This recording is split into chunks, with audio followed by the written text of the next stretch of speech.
Good afternoon, and thank you for joining us for the Virtual Investor Ask the CEO event. My name is Janine Thomas, CEO of JTC, and I will be the moderator for today's event.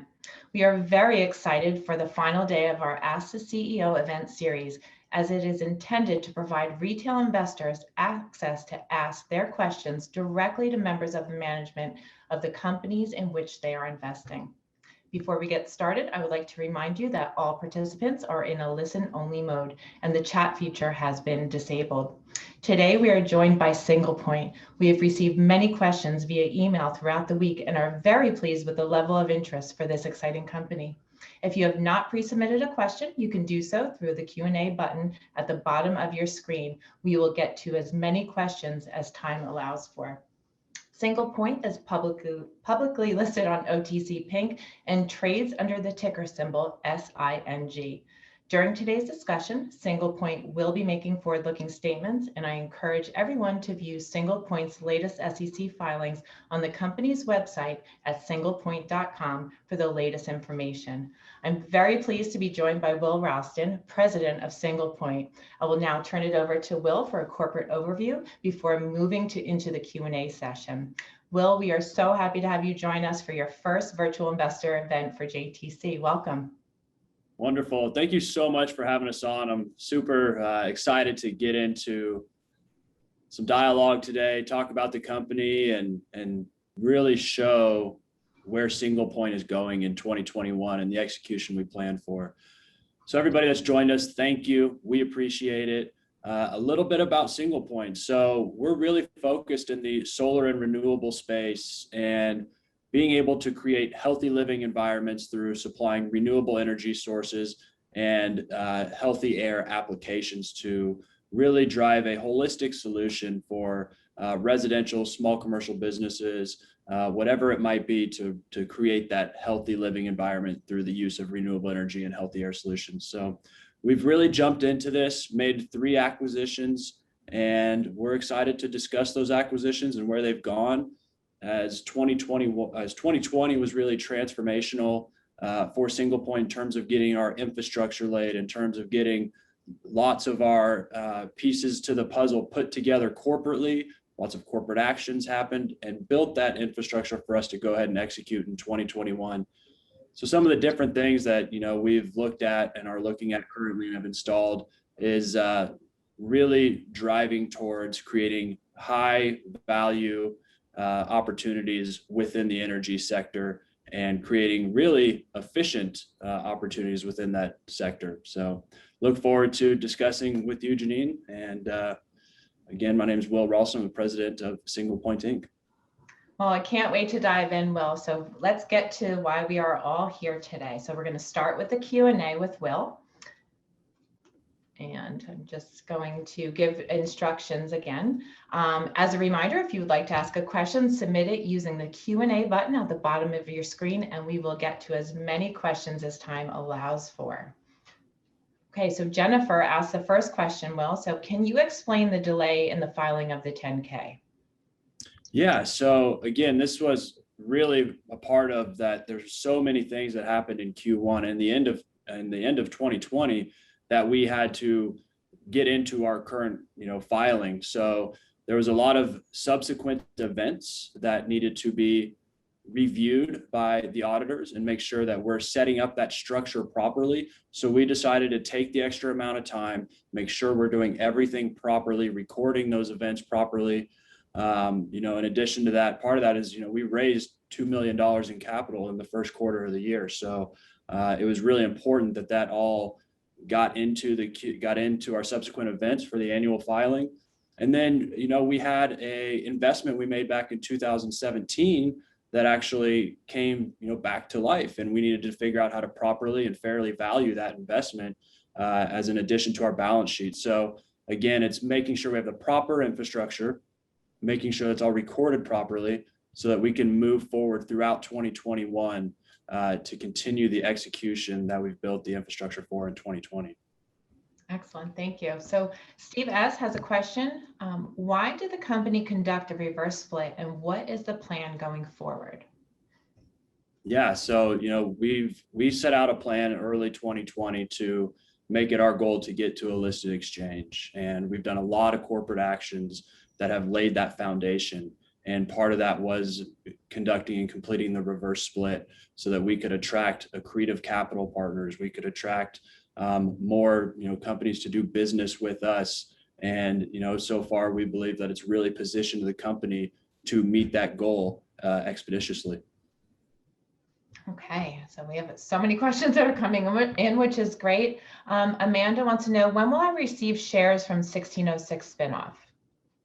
Yeah, so there's many places that are already starting to receive those shares within their brokerage account. It should go into the account that you have shares with SinglePoint in. And again, just as a clarifier, you'll want to make sure that you were a SinglePoint shareholder as of the record date, which you can see in the SEC filings when that record date was. So you will, upon that record date, you would receive the amount of shares of 1606 into the brokerage account that you hold your SinglePoint shares in.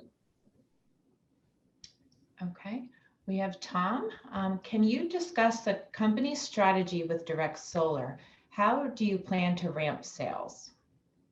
Yeah, so since we've acquired Direct Solar 2 years ago, we've really done a lot of groundwork over there. We've expanded the sales team and the coverage from 4 states to 38 states. We've created a lot of value and partnerships and have brought in a lot of different opportunities within the company, such as our relationship with Solagent, LoanPal, and being able to help the contractors that we partner with increase the value in their business through really helping that process along of acquiring materials, working through the customer with their financing. And 2021 is now time to take advantage of all that, again, all the infrastructure that we built throughout 2020. It was really an interesting year for solar in 2020 because transformational things, because of the landscape and the environment changed. Door knocking was not available. So there's lots of different things that we had to implement as a company, as did many other players in the industry that we were successful at, and we look forward to ramping those sales in 2021 to continue to increase and grow that business. Great. So I'm just on that, I do have a follow-up question for you. How did you navigate through the pandemic and through this tough period beyond, as things have changed through, not being able to knock on doors, not being able to go to trade shows and so forth? What are other things that you've done?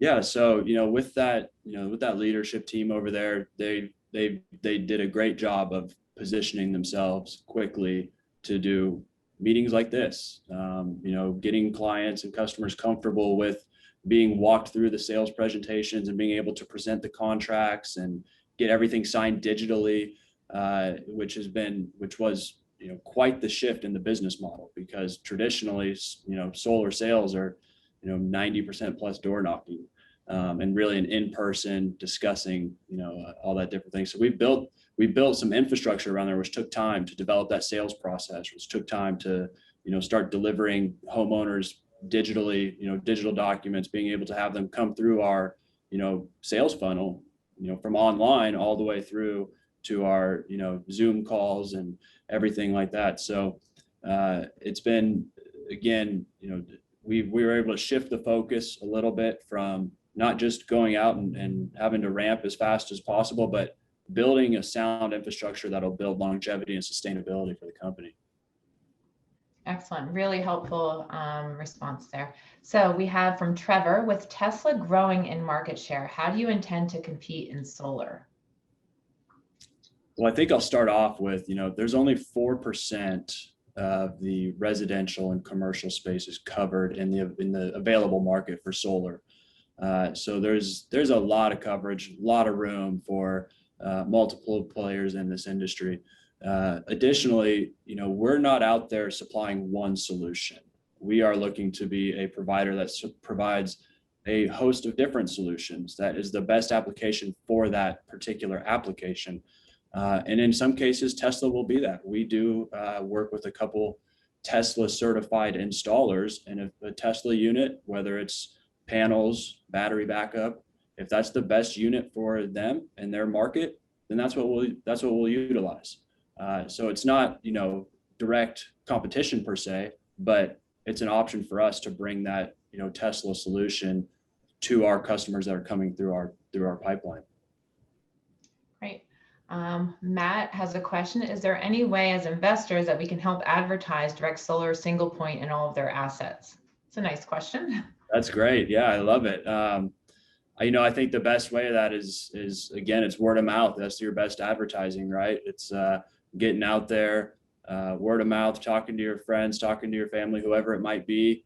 And ultimately, if you feel like there's a viable opportunity for you, we're welcome to have people reach out. We have, sales reps in the solar space, in 38 different states. A lot of people are, maybe whether they're 1099 or they're hired directly, they are representatives that go out and they generate business for the company. So we're always happy to have shareholders, and anybody for that matter, reach out and see what opportunities might lie within one of our divisions.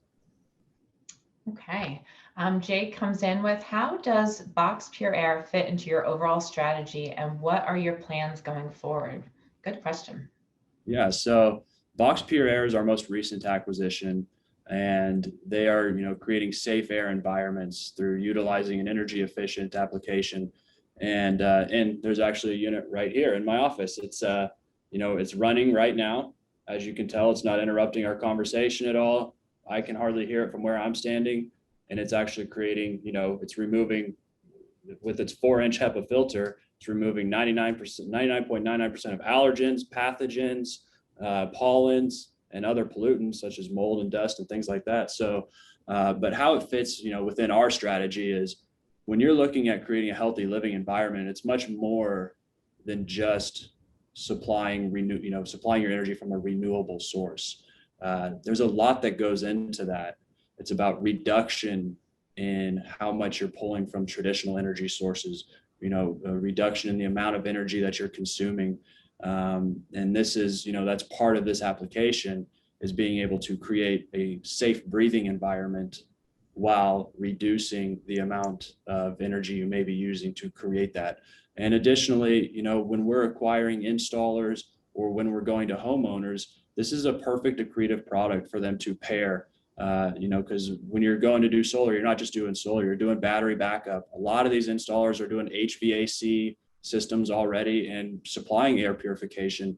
So for us to have the network and then be able to add more value to our customers, we believe is going to really differentiate the company, because we're not just going in, installing your panels or your battery or whatever it might be. We're providing additional solutions to deepen that relationship, to bring the customer, into our profile and say, hey, we're here to create a whole healthy living solution for you, not just install panels or a battery and then see again, someday down the road, hopefully. We're creating that channel, that pipeline, that funnel of multiple solutions, multiple touch points, and really deepen that relationship with our customers and our installers. Right. I think you just gave Vanna White a little bit of run for her money with that presentation of Box Air. Next question comes from a different Steve S. The solar panels that you design around, along with the other modules, are they currently being built in America? If not, are you planning on shifting to a USA vendor? So Airbox is 100%, made in the USA and assembled actually in Statesville, North Carolina. As far as the solar panels go, those come from all over. Currently there is not a manufacturer within the US that I would say is really supplying a majority of panels to anybody. It's cost comprehensive for, even the largest companies out there. So a lot of them are coming from overseas. Now, could that change in the future? Absolutely. As we see more, job creation and different things coming down the pipeline, I do think there is a demand and an opportunity to have manufacturers start making panels in the US at competitive prices. Excellent. Okay, Veronica asks, President Biden is working on a $2 trillion infrastructure plan. How will this affect your business? Yeah, so it's very highly watched right now in the industry. There's multiple opportunities in that infrastructure business to impact solar, renewables, and even as recently as yesterday, we saw, the administration come out with their their goal to reduce, carbon emissions and different things like that, which renewables are going to have a huge opportunity to play within.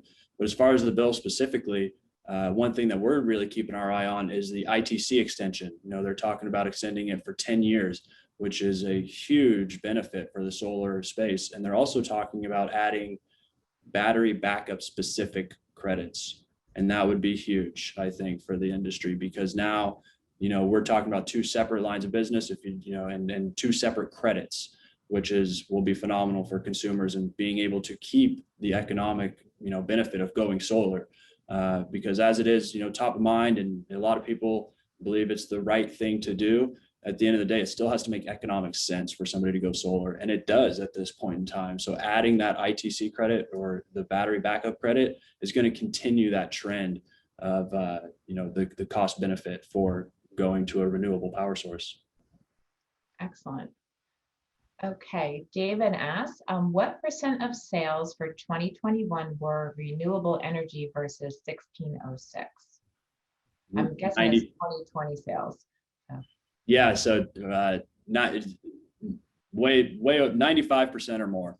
It's been, and that there is an exact answer to that I don't have off the top of my head, but is in our SEC filings. In our 10K, you can see we do delineate distribution sales versus retail sales, and there's exact dollar figures in that report. Okay. So Carl asks, how do you explain the recent 80% drop in share price? The reverse split has seemingly accomplished nothing outside of benefiting internal SinglePoint holders. Can you help shareholders understand why it was necessary? There's a separate question of follow-up. So why don't we answer that, and then we can get to the follow-up. Yeah, absolutely. So in 2020, again, we've really been positioning the company to achieve our ultimate goal of getting to a listed exchange. And it's been important infrastructurally for us to keep getting there with the corporate actions that we've taken. We've completed the spinoff of 1606, which all shareholders received as of the record date, received a 1-for-1 dividend of the new spun-off entity. And we plan to continue doing that in the future. We're looking at what other entities we've acquired in the past, whether it's Diggs or Shield Saver, and being able to spin those off and do the exact same structure, which will benefit all shareholders. But we're looking to execute in 2021 and meet our ultimate goal. And part of that was completing this reverse. And of course, there's some market conditions out there within the solar and renewable space that are out of our control. But the point here is, I can't manage here and try to run this company with I'm looking at a long-term view of being sustainable, being successful, and really executing throughout 2021 and throughout the next decade. As solar's been labeled, that this decade has been labeled as the solar plus decade. So, we believe that there's a huge opportunity. It's a great opportunity for, shareholders to become a part of SinglePoint as we grow. And I look forward to showing everybody that execution throughout 2021 here. Okay. Thank you for that, Will. And the follow-up is, you answered part of it in a prior, but it can't hurt to kind of tie it all together. It says, you're no closer to an uplisting and couldn't get the financials reported on time. Can you also explain what is going on here? Seeking facts, not hyperbole. Yeah, absolutely. So, we've cleaned up our balance sheet, which helps us get to that, that does, gets us closer. Before, we would be even unable to have that conversation because we did have toxic debt on our books, and, we were able to clear that all up. So now there's no more external debt on the books. There's no toxic debt.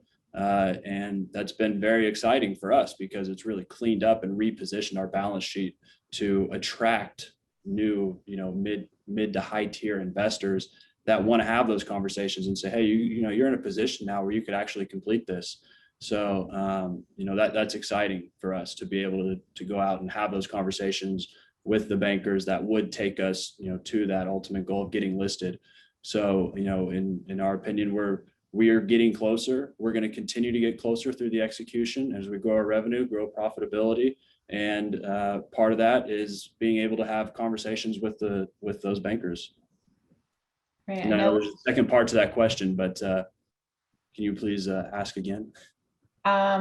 it just was related to getting the financials reported on time. Yeah, absolutely. And again, the March 31st is, the deadline. We did file an extension, and we filed within that extension, which was great. It was all about making sure we were setting ourselves up properly. We wanted to take that extra time, make sure that we were very, aware of what, not aware, but make sure we're doing it the right way, because there's a lot that goes into determining fair market value of assets. There's a lot that goes into making sure your subsequent events are all reported properly. And that's important for us because we just spent a lot of time creating this infrastructure and making sure that the business has done the proper corporate actions to go ahead and continue on our execution throughout 2021. So, we look forward to, and especially me, I look forward to making that process much smoother, which is really what we did here with that annual is continue to improve upon SinglePoint so that we can continue through 2021 and farther. Excellent. I appreciate your candid responses here. I love that this format is really being able to give investors an opportunity to ask the tough questions and your openness and willingness to answer them. So we have several more to go here, and we're going to keep going. John would like to know, what can you tell us about the current 1606 spinoff as well as future ones? Yeah, so 1606 has successfully completed its spinoff. It is its own separate entity now. It will, the steps from a high level are a registration statement will be filed so that all the shares that were issued to shareholders will have a public market. And then once that is approved and reviewed by the SEC, which is, I believe, being worked on by management over there, now, they'll have to file a form, what's called a Form 211. And upon that effectiveness, it will have a market and start trading. So that's the current state as far as getting the company to a, being listed on an exchange. As for the business side of the company, it's continuing to scale, continuing to grow. There's lots of interest in that market right now. It's pretty unbelievable, actually. So we're excited for 1606. Of course, as shareholders, hopefully everybody else is too. I'm a shareholder, so I'm excited for it to watch it grow and see what happens there. Great. And John has a follow-up question. What does SinglePoint plan to do in the solar department as well as renewable energy overall to make the future better for business and society? Yeah. So I'm going to answer that, but I left off one part of that last question. Sure. And that was the future spinoffs. And I think that's an important thing to bring up because we're working to make sure that, to the question you just asked, that we are focused on providing, a better future in the solar renewable space. So we are looking at spinning off additional assets in the same fashion that we just did, so that we'll do another, 1-for-1 dividend. And, right now the companies that we have that are operational and actually are qualified for that spinoff are, Diggs, Shield Saver, and there's a couple others that we're looking at. So, there could be 2 or 3 more of these dividends coming out in the near future here. So that's exciting for us because then we get to continue driving our focus on creating a better future, creating, what we've deemed these healthy living environments for everybody. And ultimately, our goal is to continue to expand upon our business and grow revenue and profitability. And we feel good about, what we sell. We're creating, a better place, a better environment. And so it's really great to be able to come in, and do what we do, make better, help improve upon people's environments, help, and at the end of the day, the company makes money, makes profits, but ultimately, you're getting the benefit of both, which is really great. So as we continue to build this, first truly national network in this space, we'll continue to innovate, continue to add products that are accretive to our network, and ultimately drive value for our customers and our shareholders and everybody else in between. And talk about the right place at the right time. You have so many positive things. Absolutely. Yeah. And that's part of to just right place at the right time with solar, clean air. There's 2 markets that we have products perfectly positioned for. I mean, specifically, Box right here. We've had just so many inquiries and we've submitted so many bids, with the first round of the COVID relief bill from the Trump administration is just now getting allocated to schools. And as we've mentioned before, we've submitted $70 million in bids to schools throughout the US, and they're just starting to get this allocation. And we're excited because we've been getting people reaching out about, hey, we're getting our allocation. We want to talk about the bid you submitted. And I'm excited to see where that goes here. So this is a company that is, again, right place, right time, and a catalyst in 2021. I think Box Pure Air is going to be a big part of that while we're continuing to drive, solar, battery backup, and other renewable energy sources. So that perfectly feeds into the next question. Truly by chance, Alexander H. wants to know, are there any secured contracts that you can disclose for putting Box Pure Air into organizations, and is product delivered? So there are sales coming through Box Pure Air now. And with the contracts, we will be disclosing those as they will, go through, formal disclosure process for the company when they become available. So that's as far as I'll get into that right now. But what I can say is we're very excited about it. Okay. James M. would like to know, have you looked at working with or buying RGSE, Real Good Solar? I don't know that I know that one specifically. I do have M&A group that is outsourcing deals and presents us deals, consistently.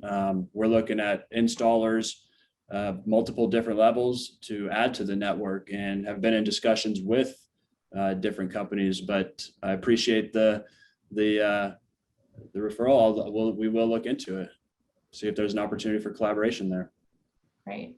Follow up from before from Alexander H. Is there any option or products you would provide or will provide for the marine industry?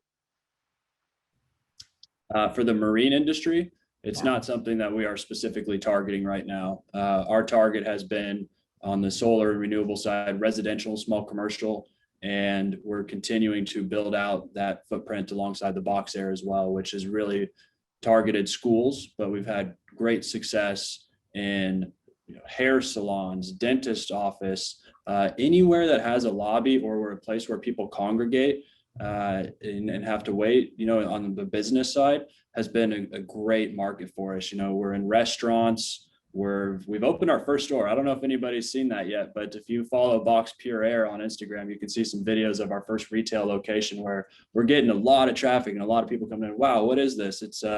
It's really quite neat. So we're looking at duplicating that model with some different pop-up shops, but it's blue ocean out there for us, and we're excited about that. So not to say we're getting into the marine space, but it is blue ocean. It's out there for us to go ahead and take advantage of and get these, get our products into the residential, small commercial, and everywhere else that we can. Excellent. Okay. And a follow-up from Larry. Revenues for 2020 decreased from 2021 due to COVID. Are you seeing revenues recovering? And can you provide any forward guidance on projected 2021 revenue ranges? Yeah, so 2020 was a tough year, right? We had a lot of changes within the business, and COVID really did affect a lot of that, unfortunately. So we're happy that we were able to take advantage of what we were able to do. And again, I'll go back to, we were able to position the company and take advantage of a lot of just getting our infrastructure in place, getting everything we needed to do foundationally to catapult this company to execute in 2021. So it gave us the opportunity to do that. So we fully expect to see a large executional year that's going to really be transformational for the company. Between the bids that we have out for Box Pure Air, the opportunities within the solar space that are incoming right now, we believe we're really going to increase revenues by a significant portion and get back to watching those revenues climb year over year like as they were previously. Excellent. Larry does have a few more questions, so we're going to stick with them. They're very good questions. Are you currently working on any more near-term acquisitions? And if so, can you comment on them in a general sense?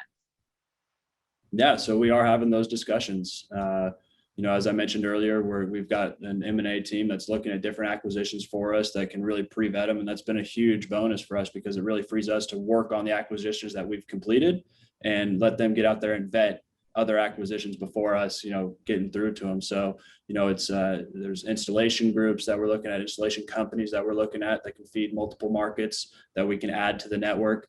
There's different technologies that would help our lead generation go farther and quicker to more qualified customers so that we can get them through the funnel quicker.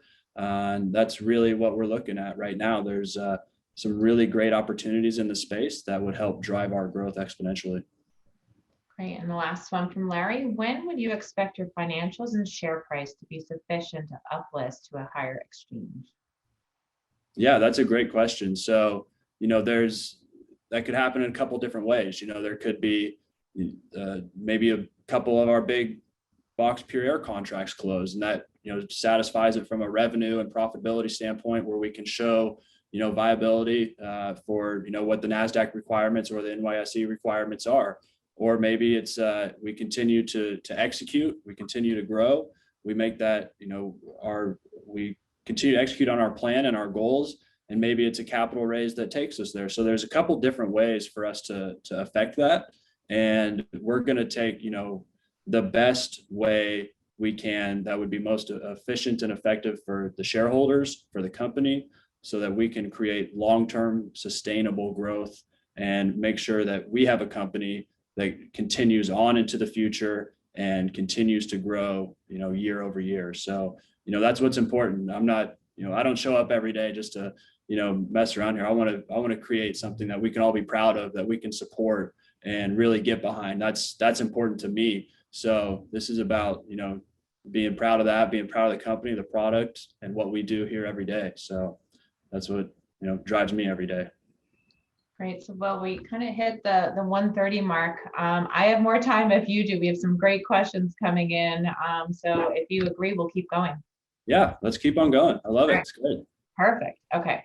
So Matt is a longtime holder from 2016. He has two very good questions. What does SinglePoint do with its 50% ownership in Jacksam Corp? So Jacksam is actually one of the assets that we invested in that we had to go ahead and figure out how to determine, fair market value and different things like that. So again, they are now trading on the OTC as well. Their ticker symbol is JKSM. They were able to complete that a couple of years ago, and now they're up and trading. So we still hold a portion of that. And most recently, as you've seen, we were able to extinguish some debt with that. So again, for us, it's about improving the balance sheet and whatever it takes to get, the debt off. And fortunately, we were able to use those shares to extinguish some debt, and hopefully we can continue to do that. Excellent. You've made a lot of progress on that run, just even since the beginning of the year. So congratulations on that. Yeah, it's been, really transformational to our balance sheet specifically, but it relieves a lot of burden on the company, and it's great, for the shareholders, for the company, because we've extinguished all that external, convertible debt that, could burden the company. And so it's been wonderful. Right. Okay. Let me I thought Matt had two. Sorry. Just want to make sure I get him. Okay. Yeah. And then Matt's follow-up question is also, what happened with SingleSeed payments for dispensaries? Well, that was a very tough business. We got in there, we were really rocking and rolling, and it became a point of contention with different FDIC, regulations, different, payment and money handling divisions and services.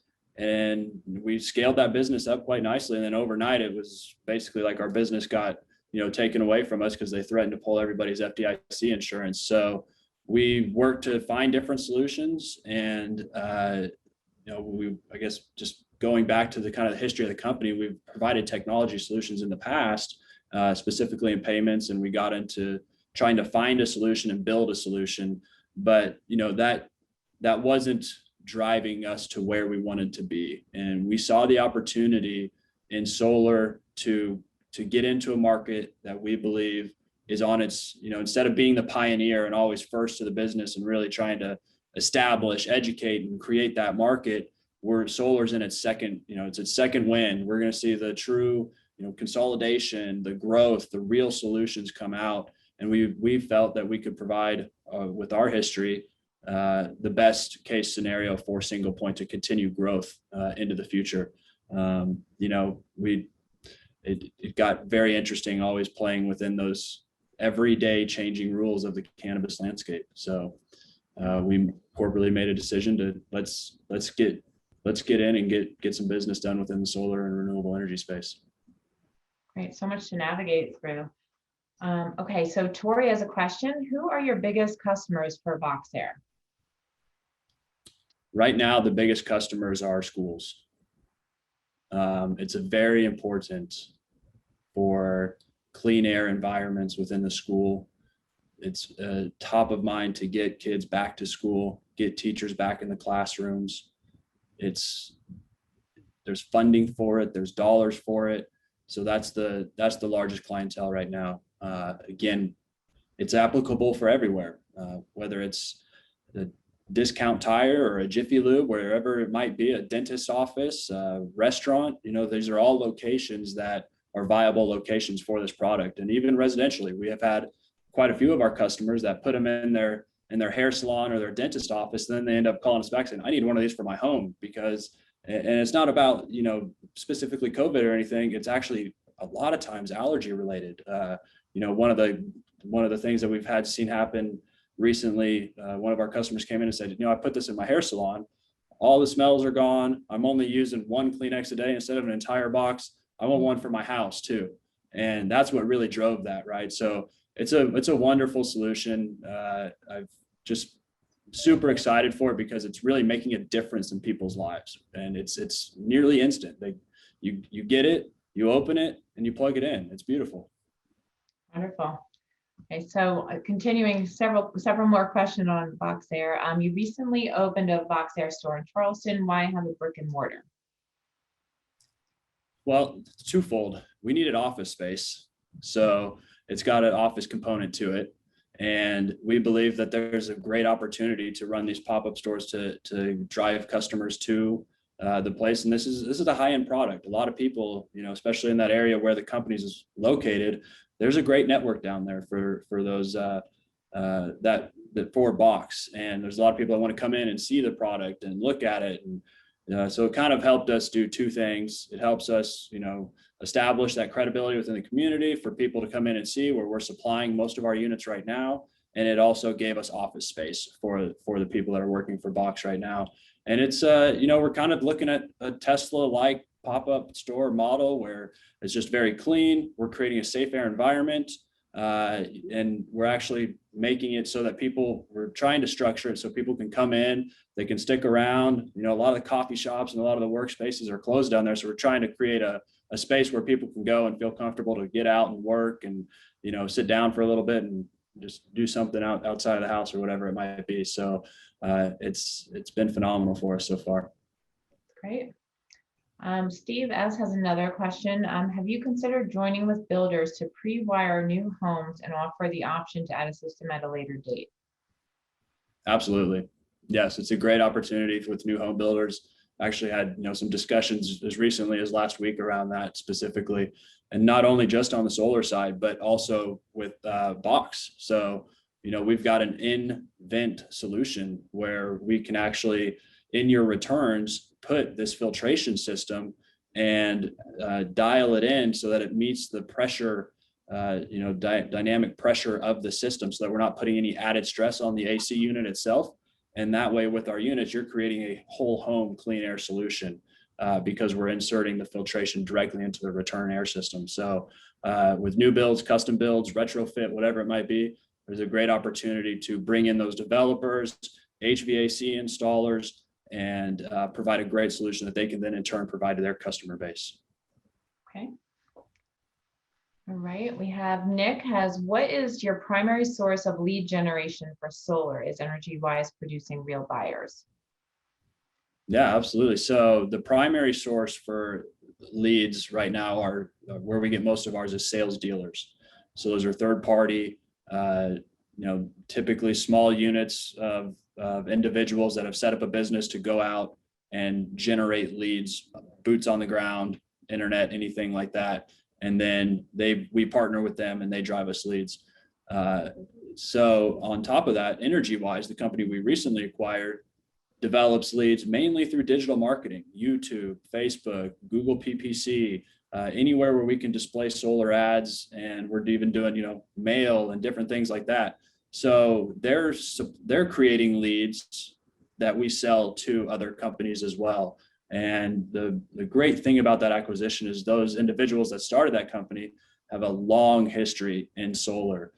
So they've been able to bring some big names as clients for the company that they're currently working on new programs with, testing new programs that we will be able to scale throughout the year. So Q1, we acquired them approximately February, late January of Q1, and been a lot of testing, building, so that we have the proper lead generation structure, so that whatever it is, if it's 500 leads a day, 1,000 leads a day, we can efficiently supply those to our customers. Great. Say a question from Muhammad. When are you expecting to get uplisted to a national exchange? We would love to do that as soon as possible. That's again, I use this a lot. That's our ultimate goal here, is to get to that point.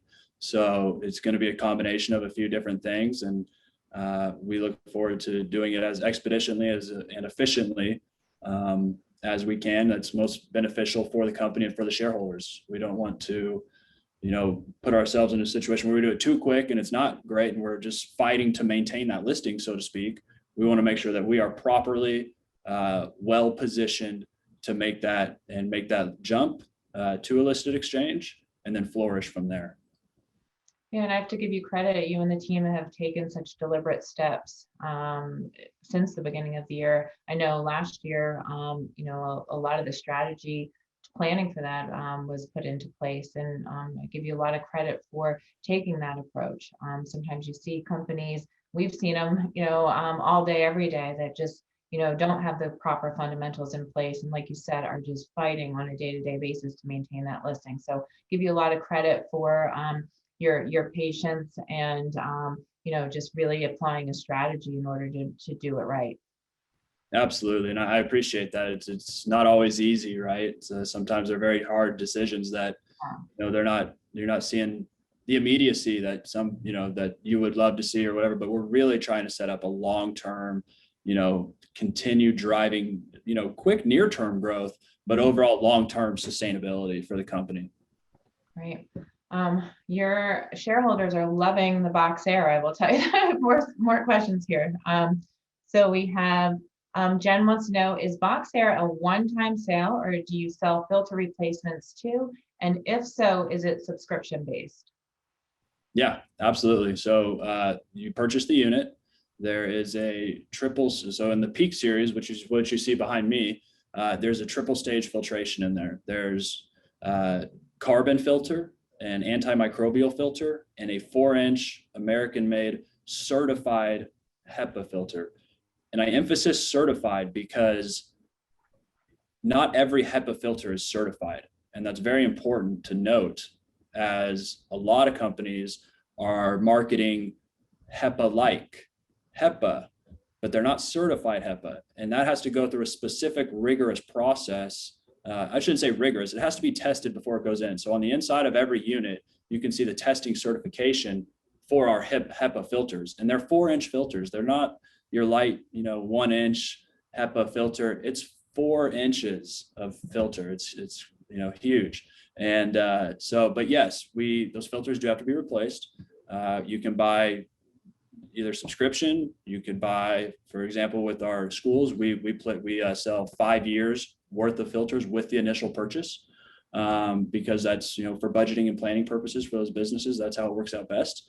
And other than that, yeah, you can go on and buy one time. You can go on and buy multiple, or set it up as a subscription base. So yep, there's a residual line of income for that unit. And then on the smaller unit, the Mesa unit, it's a 2-phase filtration. But for the Peak units, which is our most popular seller right now, there's 3 filters in each unit. Great. What is the lifespan of a filter? So it's going to depend on your environment. Depends on where it's located, where it's set up, how much traffic there is in that particular place. Are we filtering, pet hair and pet dander, and we're going to really be putting that first filter to the test. In that case, it could be the antimicrobial and the carbon need to be replaced maybe every 90 days, maybe 180 days.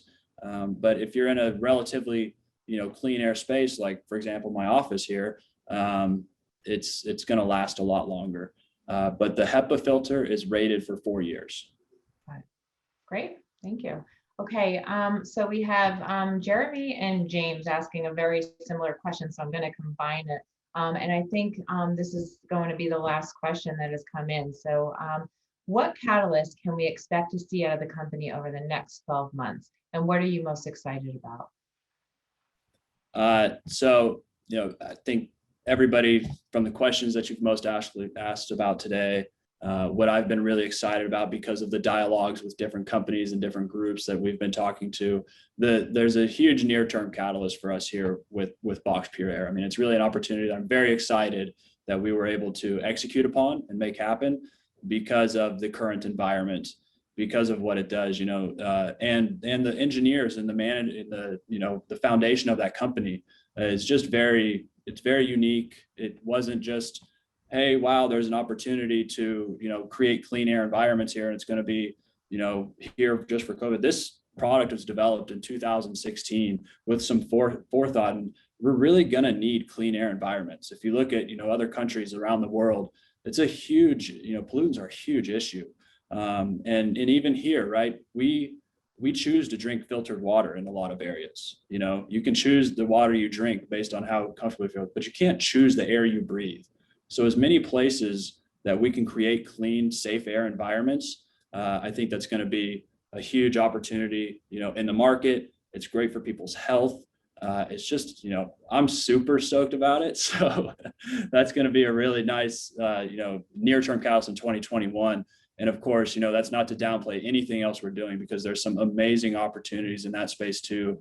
Large bids that we've put in on solar panels, customers continuing to come in, the ITC credits extensions. So it's really, again, you mentioned it earlier, right place, right time for two wonderful products that we're able to supply to the industries.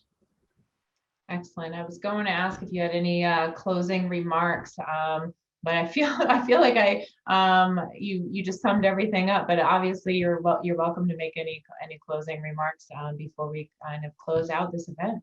Yeah, absolutely. Well, I think the biggest thing is we appreciate everybody and our shareholders that have stuck through with us, or become a new shareholder and are paying attention to the company now.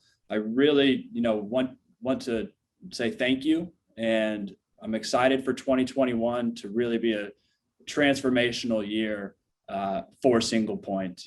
We've got some great people that we've been able to bring in, and it's an exciting time to be a part of SinglePoint. I'm really, really happy to see what we can do in 2021 and beyond. So thank you all for watching. Thank you, JTC team, for hosting and creating this wonderful event. And the signature line, go sing. Excellent. Well, I have to say, I'm really impressed with what you've done so far, you and the team, your commitment, your dedication, but also your vision. You have a lot to be proud of. And we are going to be continuing to watch, I think, a lot of exciting times ahead for SinglePoint. The questions today, to all of our participants, we're so grateful for your participation. Very thoughtful, very good questions, and Wil, for your thoughtful responses. I'd like to thank everyone for participating. We hope all of our participants enjoyed our first virtual event, Ask the CEO series. We're definitely going to do more, and we plan to showcase additional companies. And Wil, you're always invited back to join us. As a reminder, all webcast replays from this week can be accessed through the event website at virtualinvestorco.com. We'll also have a link on the SinglePoint website. Wishing everyone a great weekend and stay safe. Wonderful. Thank you. Have a great weekend. Thanks, Wil.